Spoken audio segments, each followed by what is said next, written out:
ఉపయోగించాలి. ఇది చాలా టెంపుల్స్లో ఉండే ఆనవాయితీ.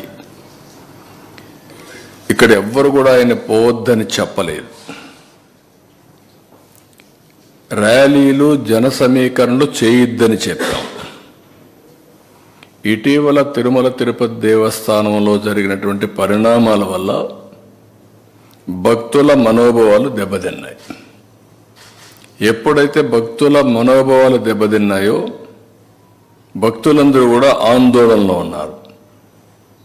ఆందోళన ఉన్నప్పుడు భక్తులందరూ కలిసి ఒక పక్క ఆర్గనైజేషన్ చేసి రాజకీయ పార్టీ ఈయన పోయినప్పుడు కొన్ని వేల మందిని మేము కూడా మొబిలైజ్ చేస్తామని లోకల్గా ఇన్ఫర్మేషన్ ఇచ్చారు.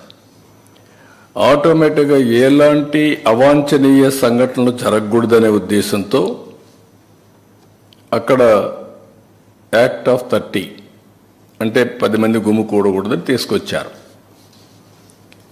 అయితే ఇప్పుడు ఆయన మాట్లాడేది చూస్తే ఆయనకి ఏ సాకులు ఉన్నాయో నాకు తెలియదు పోకుండా ఉండడానికి. కానీ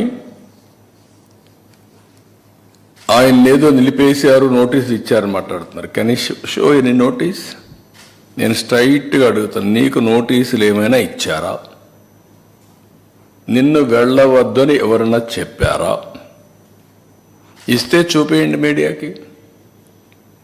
ఎందుకు అబద్ధాలు ప్రచారం చేస్తూ ప్రజల్ని మభ్యపెడుతూ ఇష్టానుసారంగా ప్రవర్తించడం ఇది సబబు కాదని. ఎందుకంటే ప్రజా జీవితంలో ఉండే మనందరం కొన్ని సాంప్రదాయాలు పాటించాలి. అందుకే నేను దీన్ని చాలా స్పష్టంగా అడుగుతున్నాను. ఇంకొక పక్కన సమాజంలో ఏ మతానికైనా కొన్ని సాంప్రదాయాలు ఉంటాయి, ఆచారాలు ఉంటాయి. ఎవరైనా సరే అక్కడికి పోవాలంటే గౌరవించి తీరవలసిందే. దేవుని యొక్క ఆచారాలు సాంప్రదాయాల కంటే వ్యక్తుల ప్రమేయం కానీ ఏ వ్యక్తి కానీ గొప్పవాడు కాదు. ఈ విషయం మనం గుర్తుపెట్టుకోవాల్సిన అవసరం ఉంది. దేవుడి ఆచారాలని భక్తుల మనోభావాలను ప్రశ్నించేలా ధిక్కరించేలాగా ఎవరూ ప్రవర్తించకూడదు. ఇప్పుడు కలియుగ వైకుంఠమైన తిరుమల వెంకటేశ్వర స్వామి హిందువులకి అతిపెద్ద పుణ్యక్షేత్రం. అది హిందువులకు అందరికీ ఒక దివ్యక్షేత్రం. ప్రతి ఒక్కరికి ఒక కోరిక, జీవితంలో ఒక్కసారైనా వెంకటేశ్వర స్వామి దగ్గరికి వెళ్ళి దర్శనం చేసుకొని మొక్కులు తీర్చుకోవాలి అనేది ప్రతి ఒక్కరి యొక్క కోరిక. ఇవన్నీ కూడా అది మన రాష్ట్రంలో ఉండడం తెలుగువారి అదృష్టం. అలాంటి భక్తులు అత్యంత పవిత్రంగా భావించే ఈ క్షేత్ర పవిత్రతను కాపాడవలసిన బాధ్యత ప్రతి ఒక్కరిపైన ఉంది.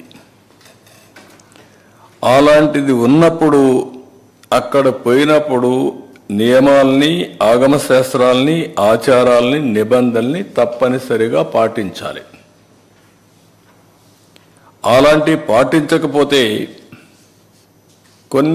కొందరి మనోభావాలు కూడా దెబ్బతినే పరిస్థితి వస్తుంది. అందుకే ఈరోజు అతను మాట్లాడిన మాటలు చూస్తే నేను వెళ్తాను, అవి కరెక్ట్ కాదు. నేను హితో పలుకుతున్నా, అనుభవంతో చెప్తున్నా. మీరు నేను ఇంత మునుపు పోయాను, నేను ఎందుకు పోకూడదంటే ఇంత మునుపు మీరు రూల్ వైలేట్ చేస్తే మళ్ళీ చేయాలనా?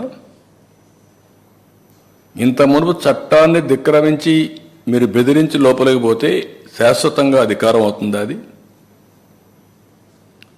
శాసనాల్ని, చట్టాలని చేసే శాసనసభ్యులు మనం చేసిన శాసనాల్ని గౌరవించకపోతే ప్రజలు ఎందుకు గౌరవించాలి?